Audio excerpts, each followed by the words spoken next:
Nous allons complètement changer de sujet puisque nous allons enchaîner avec Francis Atrazik qui est le président de l'Association française des maîtres restaurateurs. Francis Atrazik, bonjour. Oui, bonjour. Vous êtes le président, comme je le disais, de l'Association française des maîtres restaurateurs. Juste avant de présenter cette association, est-ce que vous pourriez vous présenter un petit peu vous ? Ben écoutez, je suis professionnel, restaurateur de métier depuis quelques générations déjà. Alors moi, j'en ai qu'une, mais il y en a eu avant et j'en ai après. Donc je suis donc professionnel qui aime ce métier, qui l'a défendu sous plusieurs casquettes, que ce soit déjà la casquette du professionnel simple, puis aussi la casquette syndicale dans un deuxième temps, et maintenant la casquette de président de l'Association française des maîtres restaurateurs. Que vous avez fondée en 2010. Voilà, qui a été fondée en 2010 sous l'égide de l'État, puisque l'État a souhaité que se mette en place une association qui soit constituée pour pouvoir valoriser ce titre de maître restaurateur. Alors c'est important ce que vous dites, parce qu'on va en revenir, c'est sous l'égide de l'État. Ça veut dire qu'il y a un contrôle en back-office, on va dire, de l'État. Comment ça se passe? Quelles sont vos relations? Alors le titre en deux mots, c'est assez facile de le caractériser. Il repose sur trois éléments essentiels.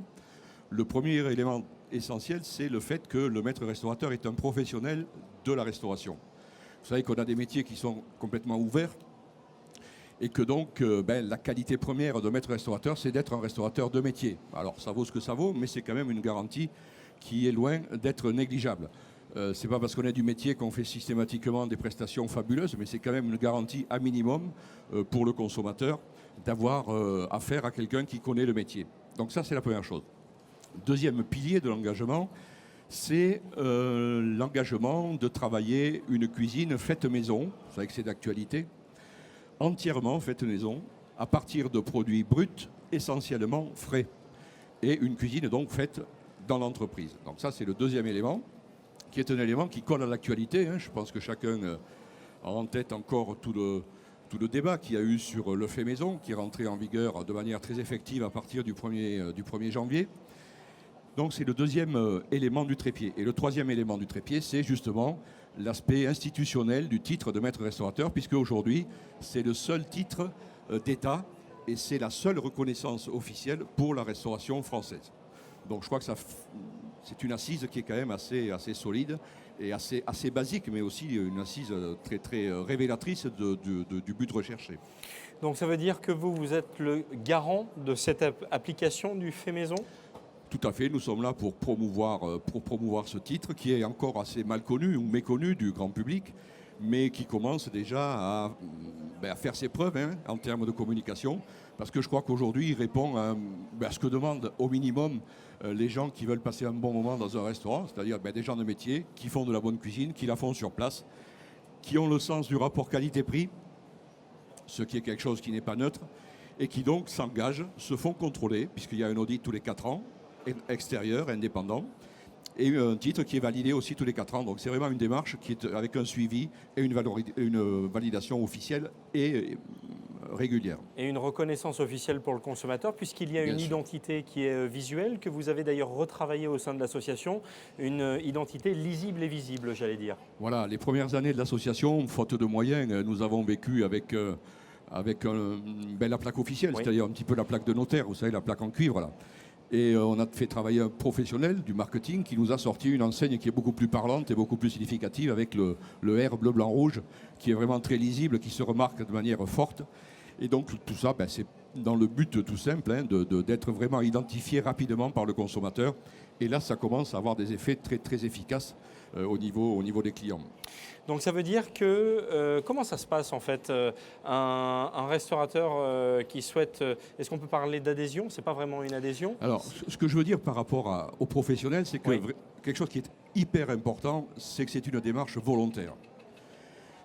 Jusqu'à présent, la restauration, elle se validait ou elle se labellisait par rapport à un certain nombre de schémas, que ce soit les guides touristiques, que ce soit les associations de cuisiniers, prestigieuses ou moins prestigieuses, mais qui reposaient pour beaucoup sur de l'aléatoire et du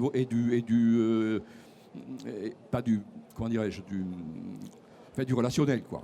Alors que le titre, c'est vraiment une démarche volontaire, c'est le professionnel qui dit « moi je sais ce que je fais, je l'ai appris, je corresponds au cahier des charges, c'est moi qui me prends en main, je fais valider mon titre et c'est moi qui l'ai, je n'ai pas besoin d'attendre le parrainage de qui que ce soit pour être maître restaurateur. Je crois que c'est un élément hyper important. Alors, je suis d'accord avec vous, mais suite quand même effectivement au débat que vous avez évoqué tout à l'heure, est-ce que vous n'auriez pas quand même, vous, un rôle de lobbying un petit peu volontaire pour emmener les restaurateurs vers ce label? Parce que le consommateur réclame finalement aujourd'hui ce titre de fait maison et aimerait bien l'avoir bien plus souvent, de plus en plus dans les restaurants. Croyez bien que vous prêchez un convaincu. Oui, mais quel est le rôle de l'association aujourd'hui? Le rôle de l'association, mais il est à deux titres. Déjà la communication vis-à-vis du grand public, donc par tous les moyens traditionnels, on va dire, hein, que ce soit le guide, que ce soit le site internet, que ce soit les pages Facebook, enfin bref, tous les outils qui aujourd'hui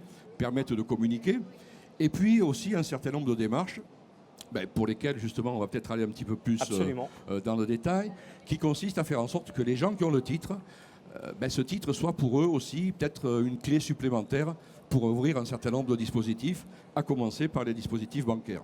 Alors on va justement peut-être introduire ce sujet bancaire. Ce que vous essayez à travers donc, le sujet bancaire que vous allez nous détailler, c'est de dire aux restaurateurs, en tout cas de vous associer avec une banque ou des banques, je ne sais pas, vous allez nous en parler, et de favoriser en tout cas un certain nombre d'aides ou de prêts pour les gens qui accepteraient de jouer le jeu du fait maison.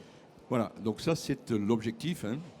Je pense c'est un objectif qui est particulièrement d'actualité aussi. Vous connaissez tous la frilosité des banques pour notre secteur d'activité. Hein. On a régulièrement l'occasion de dire qu'on est signalé en rouge 2 fois, 3 fois, 4 fois et que donc aujourd'hui une banque, avant de financer un projet de restauration, est très très très réticent. Et donc l'objectif c'est de dire, écoutez, on a un titre, on a un certain nombre de garanties qu'on peut vous apporter avec, en complément.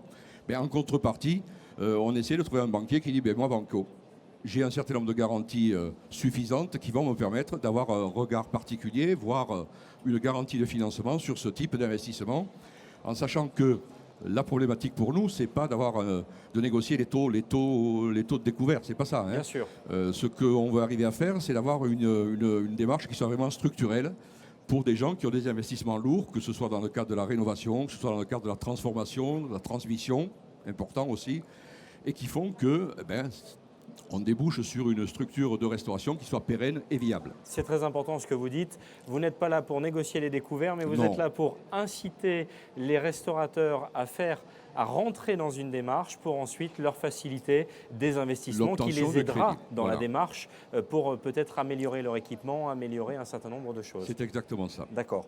Avec quel partenaire travaillez-vous? Est-ce qu'on peut rentrer un petit peu plus dans peut-être la liste de ces engagements? Oui, alors d'abord on a fait en interne une petite étude sur les sujets susceptibles de sécuriser un banquier. On en a déterminé 4 qui sont très complémentaires. Bon, premier, déjà le titre, on l'a évoqué, professionnel confirmé, donc c'est sécurisant pour un banquier de savoir qu'il a déjà affaire à un professionnel.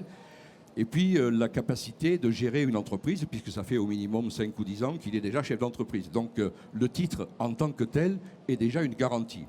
Et ce n'est pas anodin ce que je vous dis, parce qu'on est en partenariat avec une société comme KPMG qui, elle, dans son portefeuille, a déjà beaucoup de restaurateurs et qui confirme le fait que les maîtres restaurateurs, globalement, ont quand même beaucoup moins de soucis avec les banquiers que le restaurateur lambda, tout simplement parce que ce sont des gens de métier qui savent ce qu'ils font et qui savent jusqu'où ils peuvent aller.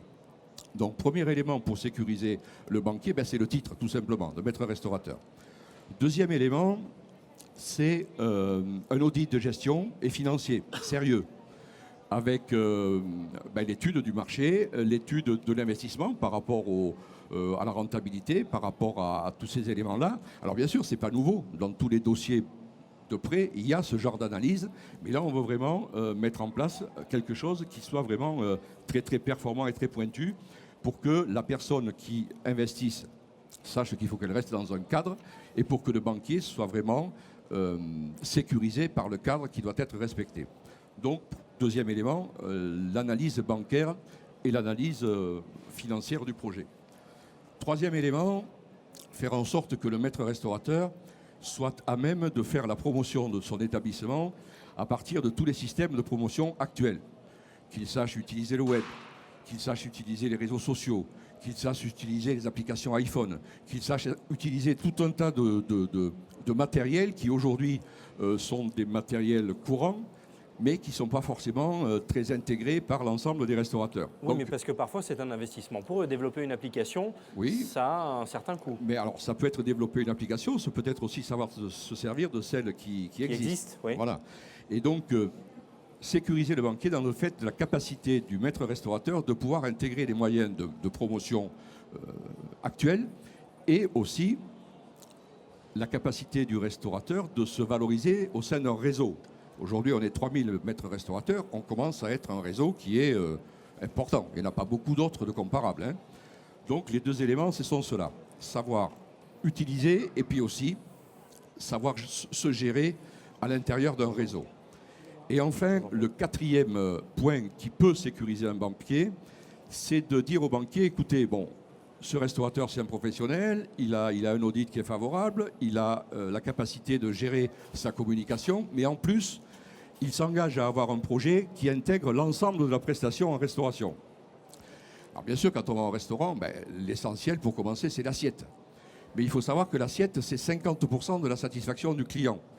Si vous avez une bonne assiette et que tout le reste ne va pas, le client, vous l'aurez une fois parce qu'il sera attiré par votre reconnaissance culinaire, on va dire, mais vous ne le fidéliserez pas. Et donc, ce que nous voulons, c'est que les investissements dans ce cadre-là intègrent l'ensemble du restaurant au niveau des 5 sens. C'est-à-dire, vous avez le goût, mais vous avez tout le reste, hein. L'oreille, l'isolation, l'éclairage, enfin bref, tout ce qui fait que la prestation au restaurant est un moment privilégié et un moment festif dont on se rappelle et qui sécurise. Et je crois qu'au travers de ces 4 garanties-là, on peut intéresser des banquiers et les inciter à faire confiance aux restaurateurs qui acceptent de s'engager dans ce cadre-là. Alors il y a aussi peut-être l'adhésion à votre association. Est-ce que c'est aussi un outil complémentaire? Parce que on va considérer qu'ils ne pourront pas faire autrement. Bien sûr, mais ce que je veux dire, ce qui est aussi intéressant, c'est que vous-même, vous mettez à disposition un outil de promotion, notamment un annuaire gratuit. Oui, bien sûr. Donc il reconnaît aussi ce gage de qualité. Nous, on a effectivement un dispositif qui déjà permet d'être présent sur un certain nombre de supports. Mais je vais aller beaucoup plus loin par rapport au restaurateur pour que vraiment lui aussi soit capable d'intégrer tout un tas de dispositifs. Alors, ça, c'est le raisonnement général. Et à partir de ce raisonnement général, on a regardé au niveau de notre association quels seraient nos partenaires qui seraient susceptibles d'être partie prenante dans ce dispositif. Donc, on a la chance d'avoir, en termes de partenariat avec KPMG, qui est quand même un cabinet nationalement reconnu avec les compétences nécessaires et qui est prêt à jouer le jeu avec l'Association française des maîtres restaurateurs pour prendre sa partie de sécurisation vis-à-vis des banquiers. Cabinet d'expertise plutôt comptable voilà, et financier. Oui, c'est ça. Oui.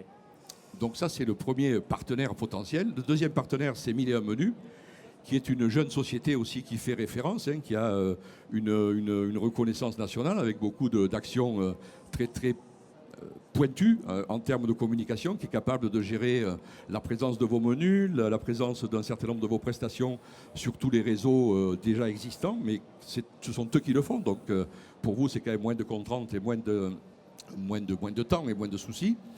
Mais ça va au-delà de ça. On va peaufiner encore le dispositif. Donc 1001 Menus qui est notre partenaire. Et enfin, on a une société qui s'appelle Spanda et qui se définit elle-même comme un créateur d'univers, qui est capable de gérer dans un aménagement de restaurant tout l'aspect ambiance au sens large du terme, que ce soit la lumière, que ce soit la musique, que ce soit la qualité des matériaux, enfin bref, tout ce qui fait que en matière de conditions de prise du restaurant, ça marque vraiment le client.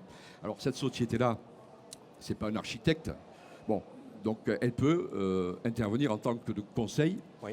Sur l'architecte du porteur de projet, mais faire en sorte qu'on soit certain que dans le cadre de ce projet-là, il intègre ce genre de préoccupation. Il met en ambiance, on va dire. Il met dans l'ambiance. Ce qui veut donc dire que ça peut être un consultant sur lequel les restaurateurs peuvent s'appuyer s'ils veulent un certain nombre de conseils pour ensuite faire réaliser par les architectes, etc. Ou même, ils sont aussi archis si le restaurateur veut confier le projet global.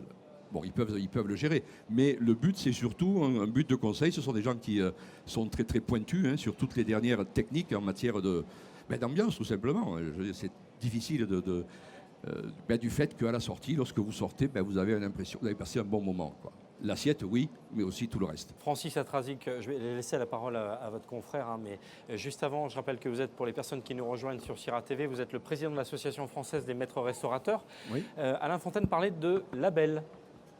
Oui, alors le mot, c'est un titre. Oui. Bon. Mais c'est important ce qu'il dit. Ça veut dire qu'à travers le mot de label, il y a une vraie reconnaissance Bien qui sûr. est à la fois publique et des pouvoirs publics. Vous savez, hein, le mot label, il y a des secteurs de l'activité où on l'utilise et on le réutilise beaucoup. Oui. En agriculture, en alimentation. Bon, chez nous, c'est la première fois que ça s'utilise en restauration. Et que donc, il y a peut-être un petit apprentissage à faire par rapport à ça.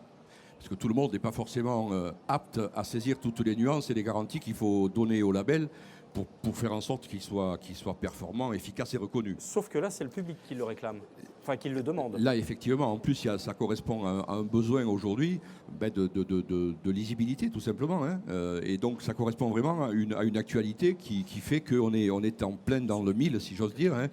Et c'est encore une fois un titre d'État. C'est ce qui nous différencie de beaucoup d'autres associations qui ont toutes leurs mérites. Il n'est pas question de minimiser l'action de telle ou telle association, mais la spécificité du titre, c'est que c'est un titre d'État, avec un aspect qui est assez normatif. Alors ça aussi, ça peut choquer ou indisposer, mais c'est quand même relativement sécurisant aussi. C'est-à-dire que c'est des normes à remplir qui fait que vous êtes sur une base qui est à minima, mais qui est quand même une base très formelle et très objective. Alors que dès qu'on rentre dans l'appréciation, c'est beaucoup plus compliqué. Donc je crois que ce titre aujourd'hui, il se justifie pleinement, mais encore une fois, dans la conjoncture qu'on vit aujourd'hui, ce titre impose un certain nombre de contraintes. Et il faut qu'on mette en place des dispositifs pour que ces contraintes puissent être compensées d'une manière ou d'une autre par un certain nombre d'avantages. Et je crois que les banquiers peuvent être intéressés par cet aspect-là. En plus, je veux dire, pour un banquier, s'engager sur une voie comme celle-là, ça me paraît quand même être, en termes d'image, assez porteur. Alors, avant de vous poser la prochaine question qui va justement être de savoir si vous avez des banques qui vous ont rejoint, parce que c'est aussi intéressant de savoir ce que les banquiers en pensent. Parce que justement, Francis Atrazic, c'est important, le fait maison, c'est d'abord travailler le produit brut et travailler des produits locaux. Il y a aussi un aspect de développement durable dans la proximité du produit. Alors, pas trop dans le fait maison. Le fait maison, c'est un petit pictot qui se met plat par plat, dont la définition est cuisine fabriquée dans l'entreprise à partir de produits bruts. Voilà. Qu'ils soient frais ou surgelés. Ils sont bruts. C'est-à-dire qu'ils sont. Oui. Alors, ils peuvent être prédécoupés, mais aucune pré-cuisson ou aucun traitement qui modifie la structure du produit en termes de cuisson avant. Bon. Le titre, c'est un petit peu différent, puisque là, on va plus loin que le fait maison. D'abord, c'est l'ensemble de la carte qui est faite maison, premièrement. Deuxièmement, à partir de produits majoritairement frais. Donc là, vous avez la notion de fraîcheur qui est très très importante dans le cadre des achats et de la transformation. Et troisièmement, il faut que j'ai perdu le troisième, dites donc. Ah, alors là, je ne peux pas vous aider. Produits frais, fait maison. Et donc il y a une notion de circuit court, effectivement, comme vous le disiez, qui est une garantie pour le consommateur qu'une partie de la carte est approvisionnée par des producteurs de proximité, on va dire. Donc dans le cadre du titre, ces éléments-là sont des éléments qui vont plus loin que le fait maison tel qu'il a été lancé au mois de juillet. Alors, Francis Atrazic, a-t-on des banques qui vous suivent aujourd'hui? Est-ce qu'on a des noms? Alors, on a développé effectivement cette idée auprès de plusieurs banquiers, avec un banquier pour lequel ça a été relativement simple parce qu'il était quand même associé à la FMR depuis quelque temps, donc c'est le Crédit Mutuel. Oui. Mais le Crédit Mutuel, c'est une banque régionale, donc il n'a pas la maîtrise nationale d'une décision nationale. Donc on est en train de travailler sur un certain nombre d'autres banquiers pour voir si on pourrait garantir des taux d'intérêt d'une manière uniforme sur l'ensemble de l'Hexagone ou déterminer une prestation qui soit à minima, quelle que soit, alors que c'est plus compliqué avec une banque régionale, puisque chaque région a ses particularités par rapport décisions. aux banques régionales. Oui. Alors donc ça, c'est le côté bancaire privé, on va dire. Mais par contre, il y a un partenaire qui me semble relativement privilégié et qui, je pense, mettra sa contribution, c'est la BPI. Oui. la Banque publique d'investissement, qui oui. est quand même quelque part faite pour aider les professionnels à investir avec des conditions d'emprunt qui peuvent être intéressantes si la décision elle est rapide, si le dossier il y a une certaine sécurité, avec des taux d'intérêt relativement bas aujourd'hui, avec des garanties que n'a plus à supporter le chef d'entreprise sur une partie du prêt, avec une garantie de faire avancer les dossiers rapidement. Donc c'est un partenaire qui pourrait être intégré de manière assez fréquente et presque à part entière dans un projet global d'investissement. Et où en êtes-vous avec eux? Ben, vous savez que la BPI est très liée à l'aspect administratif, à l'État. Oui. Et donc, on est en train de voir comment, effectivement, on pourrait traduire ça de manière très concrète, dossier par dossier. Et d'ailleurs, moi, je fais un appel de projet.